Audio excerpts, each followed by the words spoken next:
नमस्कार. श्री स्वामी समर्थ तुपे चिंतन श्री गुरुदेव दत्त. वैशाख पक्षातील तृतीयेला अक्षय तृतीया असं म्हणत असतात. आणि बघा, ह्याच दिवशी अक्षय तृतीयाच्या दिवशी खरं तर माता लक्ष्मी आणि भगवान विष्णूंची सेवा करण्याला तेवढंच महत्व आहे. आणि पित्रांना समर्पित म्हणजेच अक्षय तृतीया या दिवशी खरं तर पित्रांची देखील सेवा प्रत्येक प्रांतात ही होतच असते. प्रत्येक गावोगावी ही अक्षय तृतीयाच्या दिवशी पितरांच्या नावे पितरांना समर्पित प्रत्येक जण काही ना काही सेवा करत असतो बघा याच दिवशी.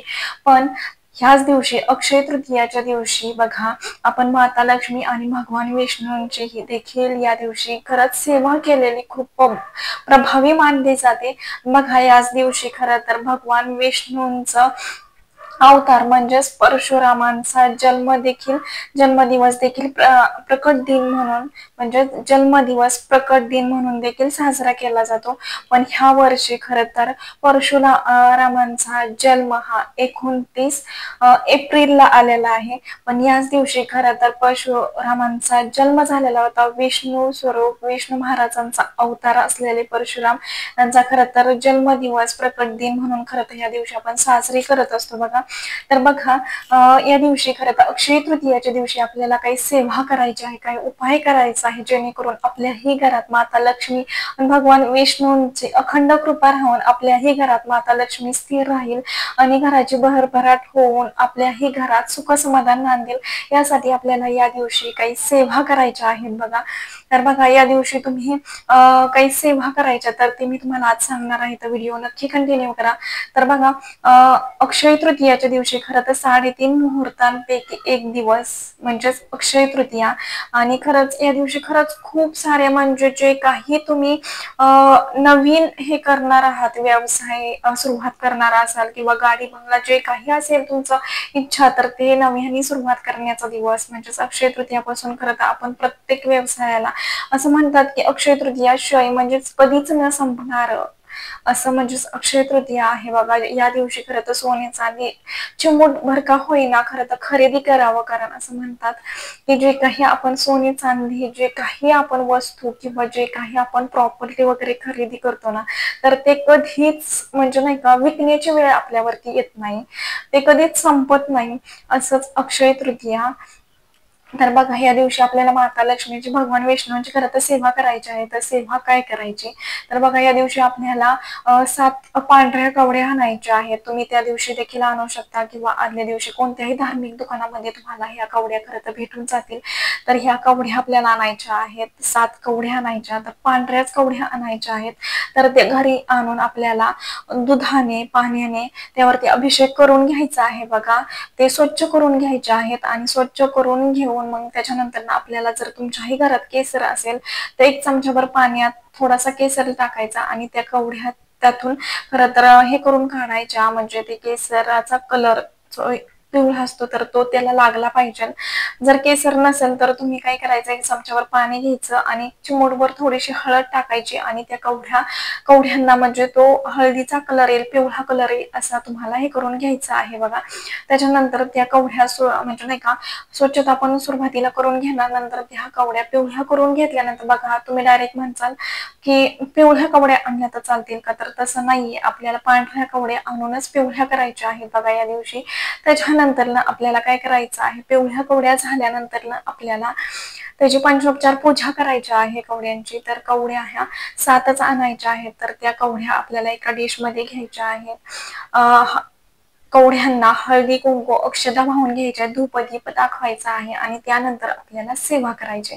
तर बघा, सेवा खूप प्रभावशाली आहे. तुम्ही जेव्हा आपल्या म्हणजे देवघरात जेव्हा तुम्ही ह्या कवड्या माता लक्ष्मीला आकर्षित करणाऱ्या कवड्या, कुलदेवीला आपल्या आकर्षित करणाऱ्या ह्या कवड्या जर तुम्ही तुमच्याही देवघरात ठेवत असाल तर तुमच्या म्हणजे बघा, तुम्ही किती कष्ट करताय यापेक्षा तुमच्या घरातील येणं किती असण्यापेक्षा पण जाणं किती ते खूप महत्वाचं असतं बघा. लक्ष्मी माता एवढी चंचल आहे ना, ती म्हणजे आज आले आणि संध्याकाळपर्यंत जाते असं. त्याच्यामुळे आपल्याला काय करायचं आहे या दिवशी, खरं तर माता लक्ष्मीला घरात स्थिर करण्यासाठी बघा, जे काही आपल्याकडे लक्ष्मी येते तर ती खरं तर त्याच्यात वाढ व्हावी, ती चिरकाल टिकावी आणि त्यात म्हणजे वाढ होऊन आपल्याही घर भरभराट व्हावी आपल्या घराची, त्यासाठी आपल्याला ही सेवा करायची आहे बघा. तर बघा, माता लक्ष्मीला आकर्षित करणारी ही कवडी आणि आपल्या कुलदेवीलाही आकर्षित करणारी ही कवडी वरती जर तुम्ही सेवा करत असाल तर खरंच खूप प्रभावशाली म्हणता येईल. आणि अक्षय तृतीयासारखा तर दिवस खरंच खूप महत्वाचा आहे, त्याच्यामुळे नक्की म्हणजे नक्कीच या दिवशी ही सेवा करा. तर बघा, सेवा काय करायची आहे तर बघा, धूपदीप दाखवून घेतल्यानंतर ना आपल्याला त्या वाटीत जर कवड्या ठेवून तसं घेतलं तरी सुद्धा चालू शकतं, किंवा तुम्हाला उजव्या हातात अशा कवड्या घ्यायच्या आहेत त्या 7 आणि त्यानंतर ना आपल्याला सेवा करायची आहे बघा. तर सेवा काय करायची तर आपल्याला 16 वेळा श्री सुक्त म्हणायचं आहे. 16 वेळाच म्हणा, कारण जेवढी जास्त सेवा त्याच्यावरती होते ना तेवढंच त्या सिद्ध होत असतात, त्यामध्ये तेवढी पॉवर येत असते, म्हणजे तेवढंच त्या म्हणजे केवढ्या काम करतात बघा. एखादं आपण म्हणजे नाही का सेवा केली आणि लगेच म्हणजे नाही का एखादी गोष्ट बघा, श्रीयंत्र घरात आणलं आणि त्यावरती जर तुम्ही फक्त आणून ठेवलंय, त्यावरती काहीच सेवा नाही केली तर त्याचा म्हणजे ते किती मोठं किंवा किती महागाचं आणलंय ह्याला किंमत नाही. तुम्ही त्यावरती किती सेवा करताय, किती ते सिद्ध होतंय, त्यामध्ये किती त्या सेवेचा हे राहतंय ना, तर ते महत्वाचं असतं. जेवढ्या तुमची सेवा तेवढी पॉवर आणि तेवढाच तुम्हाला त्या म्हणजे नाही का कवड्यातून तुम्हाला म्हणजे लक्ष्मी आकर्षित होत असते बघा. त्याच्यामुळे तुम्हाला ह्यावरती सेवा ही 16 वेळा श्रीसुक्त म्हणायचं आहे. जरी तुम्हाला शक्य होत नाहीये तरी तुम्ही एक वेळा म्हणू शकता, पण 16 वेळा केलेली अतिउत्तम, किंवा तुम्ही 5 वेळा, 7 वेळा, 11 वेळा असं देखील करू शकता, पण 16 वेळा तर नक्कीच करा, जास्त टाइम नाहीच लागत. त्याच्यामुळे 16 वेळा करण्याचा प्रयत्न करा आणि 16व्या वेळा आपल्याला श्रीसुक्त म्हणायचं आहे.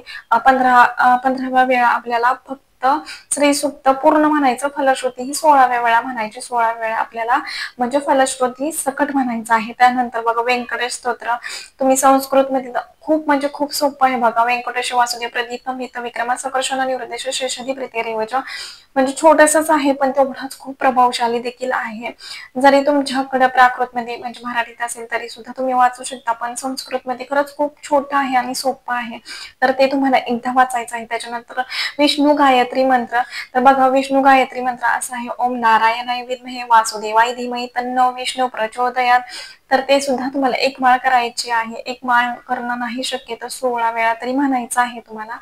त्यानंतर ना लक्ष्मी गायत्री मंत्र, तर तो असा आहे: ओम महालक्ष्मीच्या विद्महे विष्णुपतीच्या धीमहि तन्नो लक्ष्मी प्रचोदयात. तर ते सुद्धा तुम्हाला एक माळ किंवा 24 वेळा म्हणायचं आहे बघा.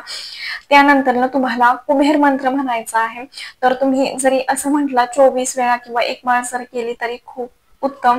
तर बघा, ओम कुबेराय नमः, ओम कुबेराय नमः असं देखील म्हणू शकता, किंवा आपल्या नित्यसेवेच्या पुस्तकात देखील कुबेर मंत्र आहे बघा. तर ओम विष्णुहाय स्वाहा, ओम श्रीम ओम ह्रीम श्रीम ह्रीम क्लीम श्रीम क्लीम श्रीम वित्तेश्वराय नमः असा हा कुबेर मंत्र आहे. तर तो सुद्धा तुम्ही म्हणू शकता. तर तो एक माळ किंवा 24 वेळा तुम्हाला म्हणायचा आहे. त्याच्यानंतर वर्णव मंत्र सुद्धा म्हणायचा आहे: ओम एम प्रेम क्लीम चामुंडाय विचे, ओम एम प्रेम क्लीम चामुंडाय विचे.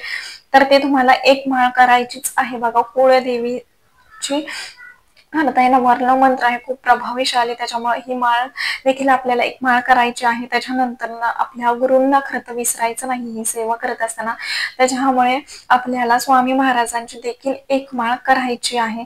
तर बघा, ह्या सगळ्या सेवा आपल्याला या दिवशी अक्षय तृतीयाच्या दिवशी तुम्ही दिवसभरात अक्षरशः कधीही करू शकता, फक्त करण्याला महत्व आहे. जेवढी जास्त तुमची सेवा तेवढंच त्या कवड्या सिद्ध होतील आणि तेवढंच म्हणजे नाही का बघा, आपल्या आपल्या घरात किती पैसा येतोय, तुमच्याही घरा म्हणजे नाही का बिझनेस मधून किंवा जॉब मधून पैसा येतोय, किंवा तुमचा बिझनेस आहे पण तेवढ्या ह्यानी चालत नाहीये बघा.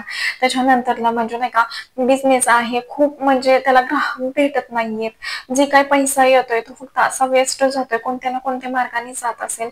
मग तुम्ही किती कष्ट करताय ना, मग हा 99% जेव्हा कष्ट असतात ना, तेव्हा 1% जर तुमचं नशीब असेल ना, तर ते कितीतरी पटीनं म्हणजे तुमच्या कष्टापेक्षा सुद्धा नशीब महत्वाचं असतं. त्याच्यामुळे आपण बघा म्हणतोय एवढं कष्ट केलं पण नशीबच माझं खराब की ते झालं नाही काम. तर असंच आहे, जेव्हा तुमचं 99% कष्ट असताना 1% सुद्धा खूप महत्वाचा असतो. त्याच्यामुळे सेवा नक्की करा. तुमचा काही बिझनेस आहे किंवा दुकान आहे, जे काही कोणतं दुकान असेल, मेडिकल असेल, ते चालण्यासाठी, लक्ष्मी तिथली स्थिर होण्यासाठी, त्याही म्हणजे तुमच्याही घराची भरभराट होण्यासाठी जरी तुम्ही ही म्हणजे नाही का सिद्ध केलेल्या जर कवड्या तुम्ही तुमच्या दुकानात जरी ठेवल्या तरी अति उत्तम. फक्त त्यावरती काय करायचं आहे आणि जर तुम्ही घरात ठेवत असाल तर काय करायचं आहे तुम्हाला, तुम्ही डिशमध्ये सुद्धा खाली तांदूळ ठेवायचे एका वाटीत किंवा डिशमध्ये छोट्या तांदूळ ठेवायचे, त्यावरती हळदी कुंकू वाहून घ्यायचा आणि त्या 7 कवड्या आहेत ते उलट्या ठेवायच्या बघा, जो गोल भाग असतो तो वरती आला पाहिजे असं त्या कवड्या ठेवून घ्यायच्या आपल्याला आणि त्याची रोज आपल्याला पूजा करायची आहे बघा. हळदी कुंकू रोज त्या कवड्यांना व्हायचं आहे, धूपदीप दाखवायचा आहे. आणि जरी तुम्हाला म्हणजे नाही का रोज ते करणं शक्य नसेल तरी तुम्हाला एक पिवळी पोटली बनवायची आहे किंवा पिवळ्या कपड्यामध्ये तुम्हाला त्या 7 कवड्या बांधून देवघरात जरी तुम्ही ठेवल्या तरी सुद्धा चालू शकतं बघा. बघा फक्त अधूनमधून आपल्याला त्या कवड्या साफ करणं तेवढंच गरजेचं आहे, कारण जर त्या देवावरतीच जर धूळ साचलेली असेल तर त्या सेवेला तर काय उपयोग ना. त्याच्यामुळे त्या कवड्या जर तुम्ही असं उघड्यावरती ठेवत असाल म्हणजे डिशमध्ये ठेवत असाल तर तुम्हाला ते साफ करणं देखील महत्वाचं आहे बघा. धुवूनच आपल्याला स्वच्छ करून मग ते तुम्ही रोजची पूजा करू शकता. आणि सेवा कधी करायची बघा, एकदा तुम्ही खाल्लं म्हणजे तुम्हाला नंतर तर लागणारच आहे ना, तसंच आहे बघा. एकदा तुम्ही सेवा केली तर ती कुठं ना कुठं आपल्याला कुठल्या ना कुठल्या मार्गासाठी आणि आपल्या घरात लक्ष्मी येण्यासाठी तर ती पॉवर कमी कमी होत जाते बघा. त्याच्यामुळे आपण जेवढे ते सिद्ध करू, जेवढी सेवा करू तेवढ्या म्हणजे माता लक्ष्मी आकर्षित होते, कुळदेवी आकर्षित होते आणि आपल्याही घरात चिरकाल लक्ष्मी टिकते, लक्ष्मी स्थिर होते. त्याच्यामुळे आपल्याला बघा, तुम्हाला ह्या सेवा या कवड्यांवरती नंतर कधी सेवा करायच्या तर तुम्ही मंगळवारी सेवा करू शकता, एखाद्या शुक्रवारी सेवा करू शकता किंवा पौर्णिमेला देखील तुम्ही सेवा करू शकता. तुम्ही असं वार ठरवून ठेवा की ह्या या म्हणजे नाही का आपल्याला सेवा करायच्या आहे बघा. जेवढी सेवा असते कसं असतं ना, सेवा केली आणि ते तसंच ठेवलं असं नाही, सेवा ह्या कराव्याच लागणार आहे तेव्हाच ते सिद्ध, जेवढ्या सेवा तेवढी सिद्ध होतात आणि तेवढीच माता लक्ष्मी आपल्याकडे आकर्षित होत असते बघा. त्याच्यामुळे हे सगळ्या सेवा नक्की म्हणजे नक्की करण्याचा प्रयत्न करा बघा, तुम्हाला देखील अनुभव आल्याशिवाय राहणार नाही. त्याच्यामुळे आणि बघा कसं असतं ना, तुम्ही म्हणसाल की आमच्याकडे एवढं आहे तेवढं आहे मग आम्हाला काय करायचं ना, पण कसं असतं ना, कधी कोणाचं नशीब फेरेल हे सांगता येत नाही. तुमच्याकडे आज एवढी प्रॉपर्टी आहे पण जेव्हा माता लक्ष्मीने जर तुमच्याकडे पाठ फिरवली ना, आज 1 रुपयाला सुद्धा महाग होतो माणूस. त्याच्यामुळे ही सेवा खरंच चुकवू नका. अक्षय तृतीयाच्या दिवशी खरं तर अक्षय तृतीयापासून जर तुम्ही कवड्यांवरती 40 दिवसाची जर सेवा केली तर खरंच खूप प्रभावशाली. ह्या सगळ्या सेवा मी आता तुम्हाला सांगितल्या तेच जर तुम्ही 40 दिवस केल्या ना तर बघा तुम्ही स्वतःहून मला अनुभव सांगताल एवढी प्रभावी ही देखील सेवा आहे. त्याच्यामुळे तुम्हाला जर 40 दिवस करायचे असेल तरी सुद्धा तुम्ही 40 दिवस ही सेवा करू शकता. किंवा तुम्ही जर अक्षय तृतीयाच्या दिवशी केली आणि प्रत्येक मंगळवारी, शुक्रवारी किंवा तुमच्या ह्याने आठवड्यातनं एकदा किंवा पौर्णिमेला केली तरी सुद्धा चालू शकतो. जेवढी सेवा तेवढंच त्याच्यावरती म्हणजे नाही का ते सिद्ध होत असतात, तेवढं मी तुम्हाला सांगितलंच आहे.